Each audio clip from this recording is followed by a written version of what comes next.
What's going on, Lions fans? Welcome to the Pride of Detroit YouTube channel, your go-to place for all things Lions related. That's including news, updates, analysis, and so much more. We are here the day after Thanksgiving. I'm hoping you all enjoyed the time with your family, your friends, whoever you decided to spend the holiday with. Morgan, hopefully you had a great Thanksgiving. I know for me personally, it was pretty chill. We actually just stayed home. My sister came by. It was a pretty nice day. Yeah, I feel you. Like one of the rare times I wasn't at Ford Field, I actually sold my tickets to a friend of a friend, and we just went to my girl's house, or my girl's mom's house. So that was fun though. Watched it there. Fun game. Excited to discuss it. But yeah, man, what 10 games in a row now?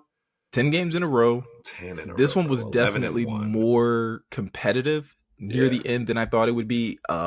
Early on, and for a number of different reasons that we'll get into when we kind of start talking about it. But yeah, the Lions do get their 10th win of the season.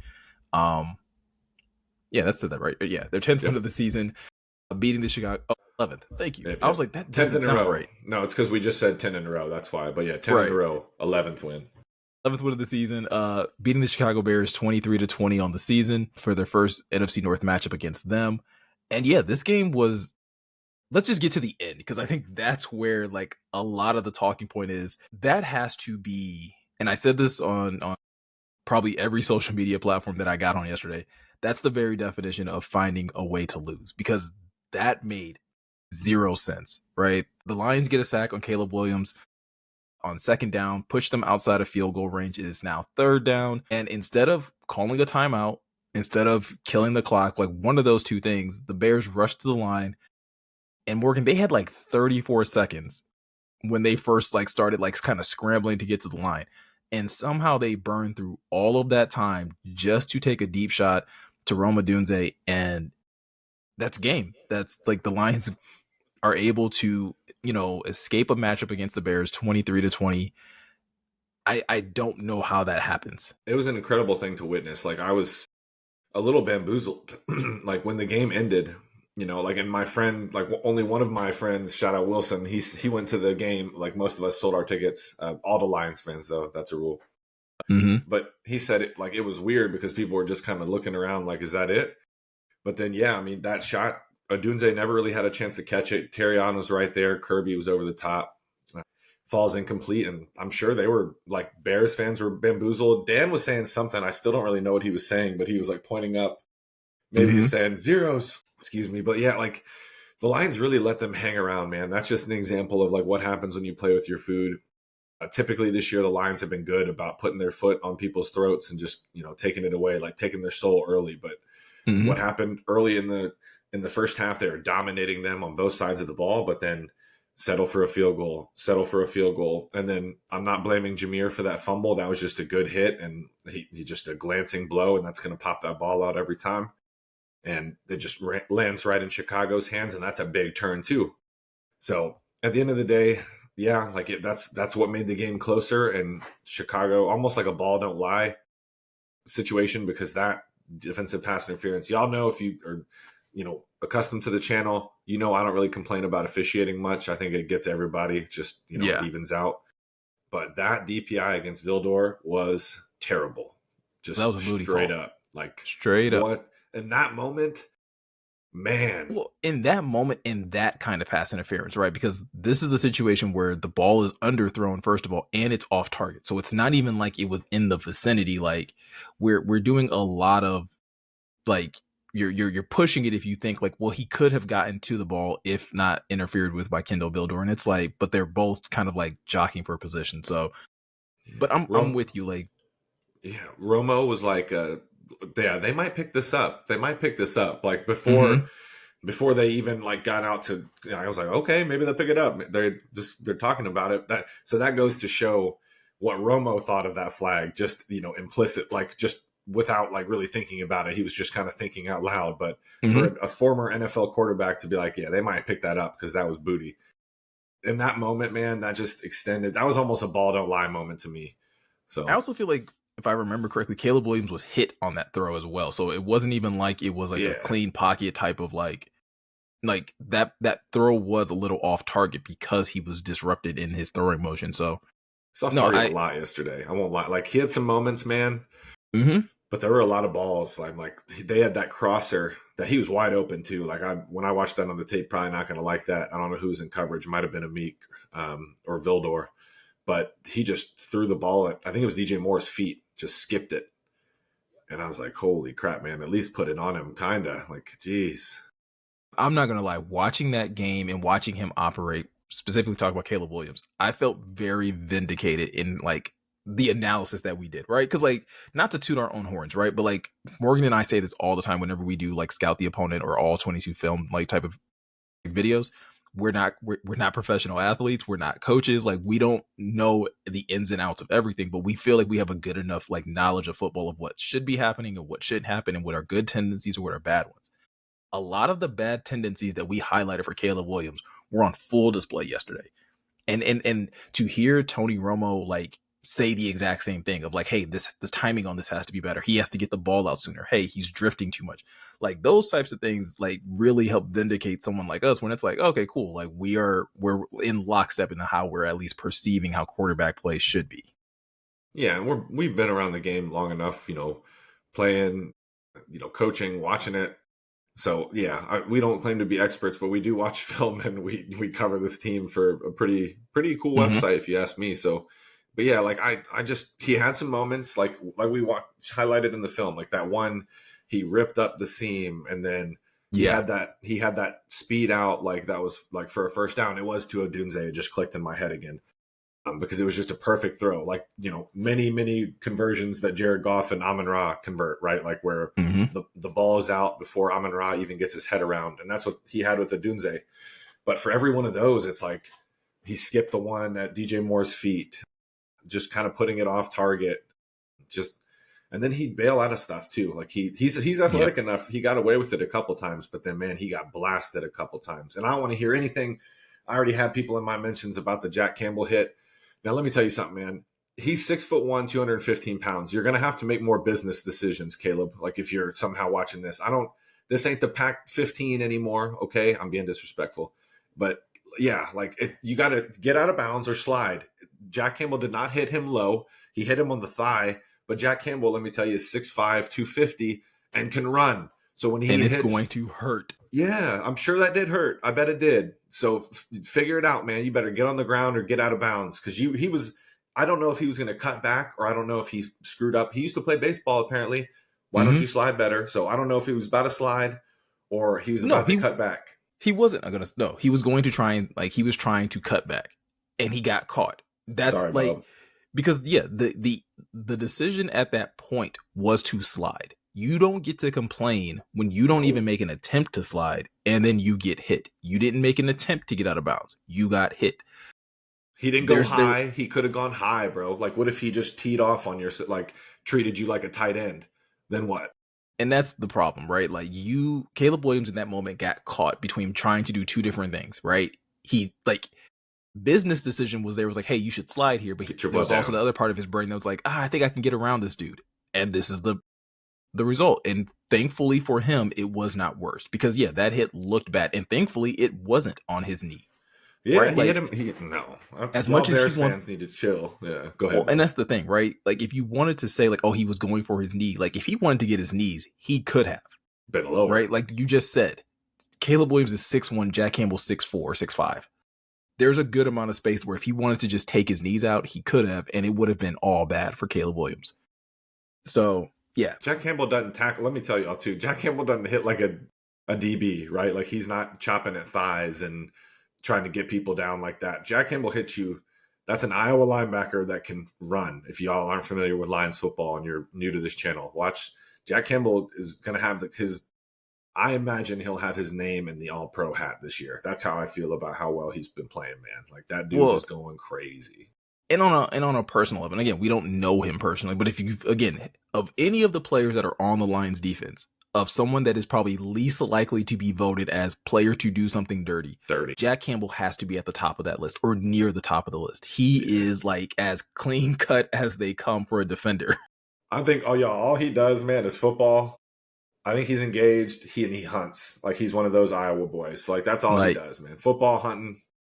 and chilling with his girl, it seems like, and he's got a dog. So Right. Like he's not one of them. Come he's on. literally Yeah. the stereotype of a country song, right? Like that's Country all linebacker. Like I'm just exactly. glad he's athletic. He doesn't play like he doesn't move like that kind of linebacker, if you know what I'm saying, wink wink. But yeah, I wanted to get that out because I saw some Bears fans and then obviously Vikings fans that are on this tirade about the Lions being dirty. Come on, bro. Like he could have teed off on him if he'd have stayed high, and then we'd be talking about he hit him in the head or neck, and then it'd be another Brian Branch situation. So I'm gonna always, like, if I'm Kelvin Shepard, I'm telling Jack, I'm like, that's perfect. You didn't get a flag.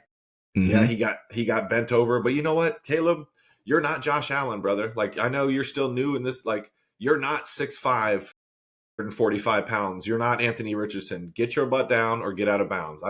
I'll say that 10 times more in this video. But God, I I was mean, gonna say do that before someone that isn't Jack Campbell like decides to George, tee off.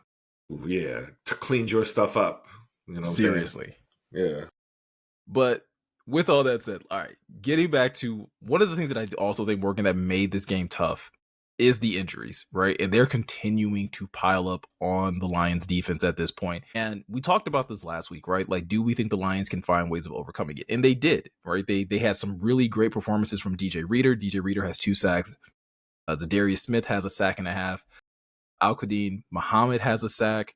Jack Campbell played out of his mind. I thought Terrion played great in his return to the lineup. Vildor played much better in this matchup versus the previous week. So, like, the defense as a whole once again stepped up, but you did sustain some really big injuries. Malcolm Rodriguez is now out for the season with a torn ACL. Josh Pascal seems to be going to be down for at least a little bit of time. The injury news on him is that it is a knee injury, but it's not considered serious. He's already started his rehab process, so hopefully it's maybe a week or 2 before he's back up. Levi Onwuzurike went down, but again, I don't recall hearing anything like serious about that injury. So hopefully it's something that he can rehab or just take a couple of days off of practice this week. And then obviously they were without Carlton Davis, who wasn't able to suit up with a knee injury as well. But again, that's not, at least from what I've heard, is not seen as serious either. So I think that's another deciding factor, or something that played a heavy role into why this game became closer in the second half. With this now being the case and with these injuries mounting up, what do you foresee as like the game plan going forward? We know next man up mentality is number one on the list, but there has to be more to it than that, right? Yeah, and you go back to some of those years, right? Like 2021 and parts of 2022 early on, like, and late in 2022 too, like where Dan Campbell was just having to get by with what he had, man. Like, I mean, we rolled into San Francisco last year in the NFC Championship game with Kendall Vildor starting at, we knew he was about to play 70 snaps, and it ended up being a problem. Like, I still think he's a fine depth cornerback, but we started the season, he was cornerback 5. So, and that was a good, we're like, okay, that's good. We could do worse than having a guy like Vildor at CB 5 or 6. But with that said, bro, yeah, they are mounting. Dan Campbell's going to say, the next guy's got to hold the line. But ultimately, it comes down to Aaron Glenn continuing to be like improvisational with like how he schemes things up, like on a week to week basis. And they're probably just going to have to ask more, unfortunately, from guys like Aleem, DJ Reader, Zadarius, Al-Qadim Muhammad played really well. You're going to need more from your BBs and your Kirby's. And then you're going to look at your offense and be like, all right, y'all had a couple, games. Let's go ahead and turn that thing back up, please. Yeah, I think those 2 things I think are the first things that come to mind for me, right? Is that like you are going to have to ask a little bit more of your defense. And I think if the Lions are able to get Carlton Davis back, like as weird as it sounds, probably to some people, like I do think adding Carlton Davis back into the rotation can kind of offset the loss of a Josh Pascal for a couple weeks. Yeah. The Lions already went out and they signed Quan Alexander off of the Broncos off the Broncos practice squad to the active roster. And obviously he has some history with Aaron Glenn and being in New Orleans and things like that. So there's hopefully the acclimation timing of getting him, like, again, into the defense, getting him to be able to play a meaningful role is going to be something they can do rather quickly. But I do think, like, if you can get your secondary sound, right, where Terrion's back and he's healthy, Carlton Davis is back on the outside, Amik Robertson is playing, really well at the nickel. He had a rough matchup against Keenan Allen, but that was tough though. Keenan does that to a number of people. He hasn't done it a lot this season, but he's done it to a lot of people for years. For a decade. And yeah, you have the best safety duo in the league. So I think, like, with a solid secondary that's healthy can help offset what you have going on at the edge, right? Because I think Zadarius has still been playing awesome. And like we both continue to say, Muhammad went out there and he's instant energy off the edge. Like you can tell there's a clear difference of having him out there. And so I think there's enough. And then if you continue to keep DJ Reader and Ali McNeil healthy in the middle, and they continue to push the pocket from the middle of the defensive line, there's enough. There's enough to kind of keep you afloat for the next couple weeks. And that's a big part of it. But I think the other part is the secondary thing that you said. This offense is going to have to step it up. All right. You look at what they did yesterday in the second half. They had what, four total possessions in the second half, 1 touchdown, 2 punts, and a missed field goal. Only 1 possession in the third quarter that they scored off. They possessed the ball for 7 minutes, got that touchdown. But you look at what they weren't able to do in the fourth quarter, and that's where you're like, hey, this is where that offensive group has to step up a little bit more and take off some of that pressure off the defense. Yeah, and it doesn't have to be 52 points, but it just needs to be like an efficient 4 quarters where you're not putting your defense in bad spots. Just ideally, and a couple things. So like, yeah, losing Malcolm is bad, man. He's been playing really well next to Jack, and like even earlier, like even when Anzalone was still healthy, they found ways to get Rodriguez on the field just because they like his game and what he can do, the off-ball linebacker. So, but at the same time, man, like having David Long's already been here a couple weeks now. He's playing alongside Jack. I like the way he plays. He plays linebacker. Yeah. Violent, man, getting downhill and wanting to like rock some snot out of people's noses. Like that's the way he's old school linebacker, just one of those guys. I know that makes me sound ancient, but I loved him at West Virginia. Like he's one of my favorite players to watch. I kind of just latch on. That's kind of how I am as a college football fan. I went to Eastern Michigan, if y'all don't know. So I just kind of, I find players I like and I watch them. But yeah, having them helps. Is going to help a lot. Zadarius has been balling. Like you can absolutely tell that guy was a basketball player when he hits some of those spins because they're just silky. Like he's on the block, just putting it in there.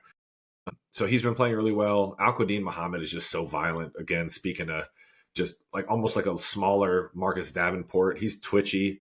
He got somebody good the other day, yesterday against the Bears. I have to go back and watch the film, but yeah, overall I'm happy, man. And yeah, the offense is going to have to score more, but as long as they keep playing complementary football, because like Dan Campbell said, as bad as they looked at times yesterday, not really even bad, just, Chicago's been playing people tough. Yeah, we make fun of the Bears.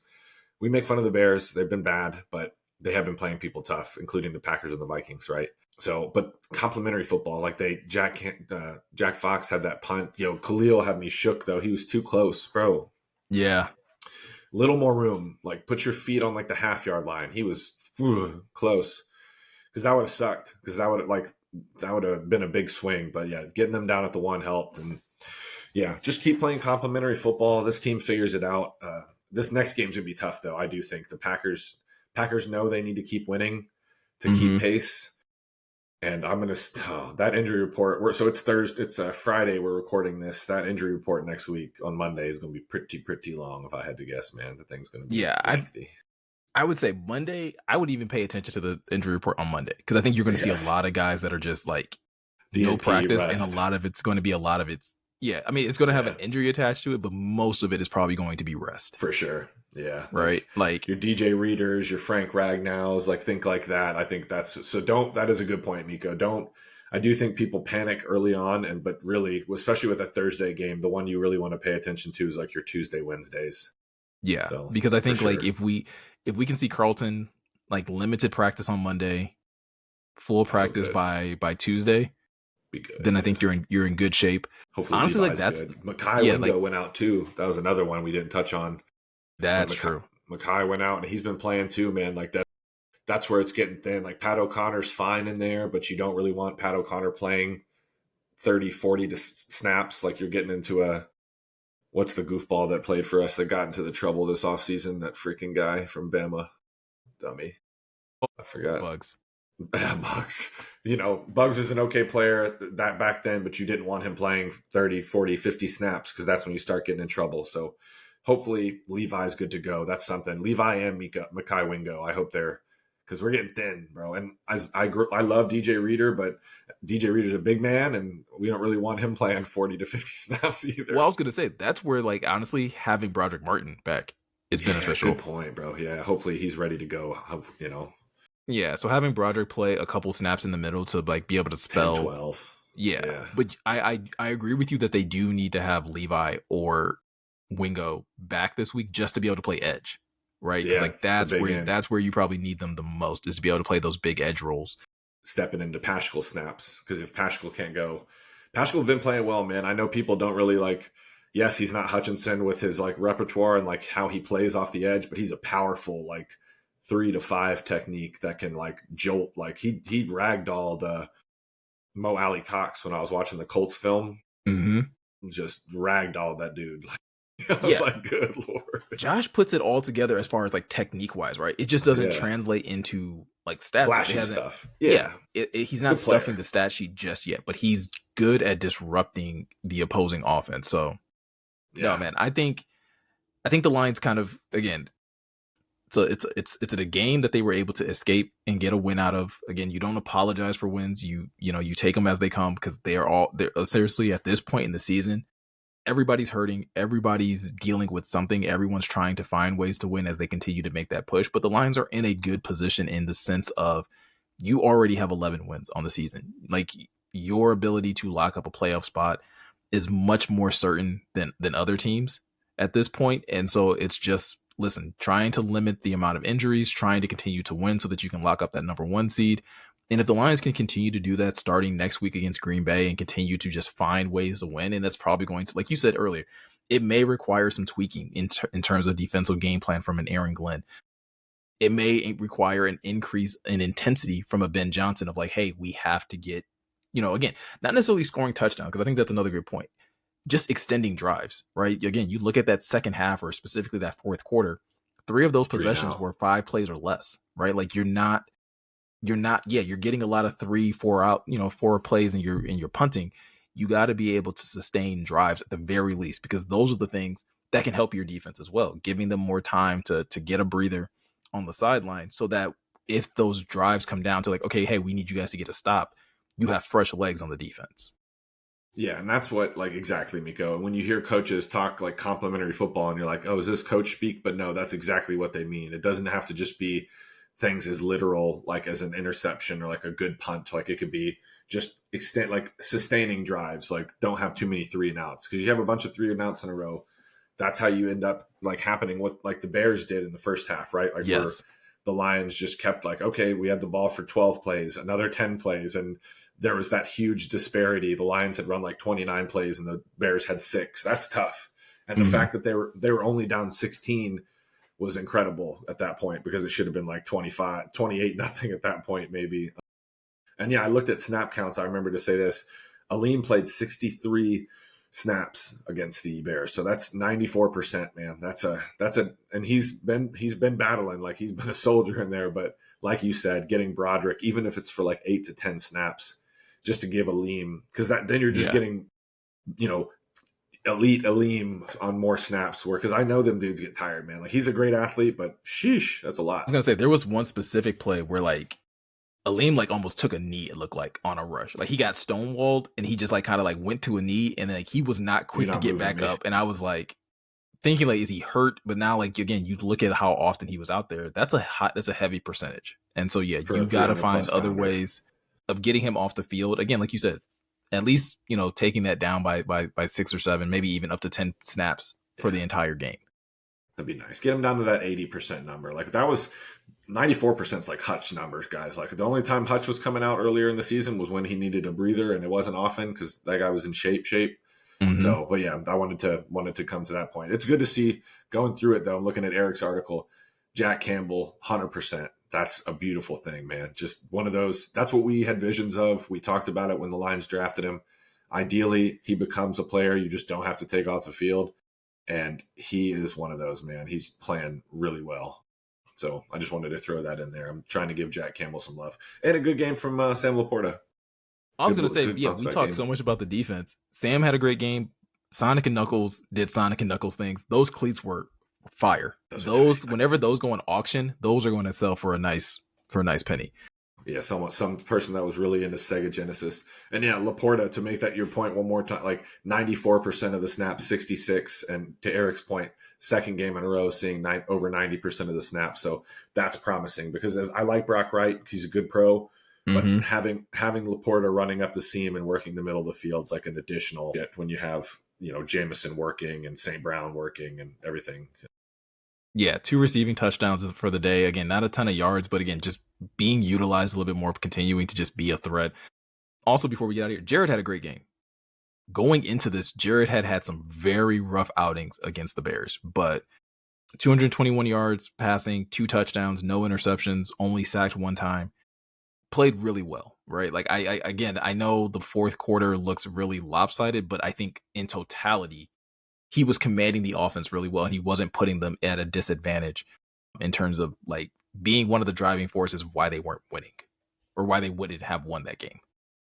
No, we talked about it before we hopped on. He had that one throw in the red zone where he thought it was looked like a timing route between him and St. Brown, and St. Brown kind of got jammed up at the top of his route, and he wasn't able to break on it. And luckily, the DB dropped it. But other than that, he just took really good care of the ball. It was on time, navigated the pocket well. So another good game from 16, man. Can't say nothing. Can't say enough about that, man.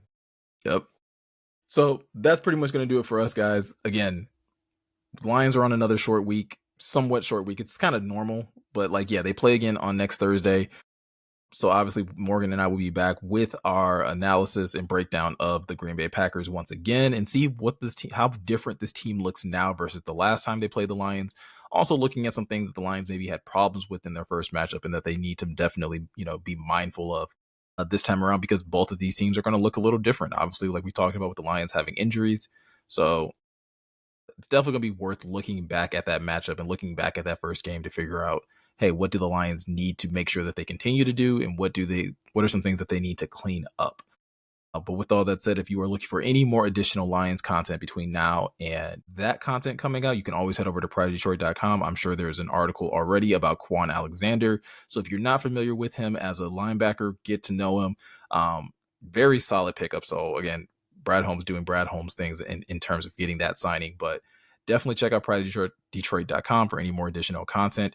We do have the live show that will be taking place next week, I believe December 4th. Yeah. So again, website has all the information for that. I do believe there is an admission price. I believe it's like $18 to get in. I think so. Yeah, and it's going like half of it's going to charity. So and yeah, the others half's going to the venue, obviously. So yeah, yeah. It's I was cool. gonna say Good cause.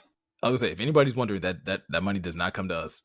So not coming to the staff, it is going to the venue, and like Morgan said, the other half of it is going to charity because we've been doing our Movember charity drive all month, and obviously that's coming close to an end. Yeah, that's pretty much going to do it. Obviously, hit the subscribe button if you have not yet. Hit the notification bell if you have not done that yet. Those things help out the channel immensely, and they help make it easy for you to find more Lions content whenever we decide to upload or go live over here at Pride of Detroit.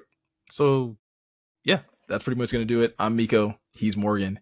Thank you guys for taking the time to watch, and go Lions.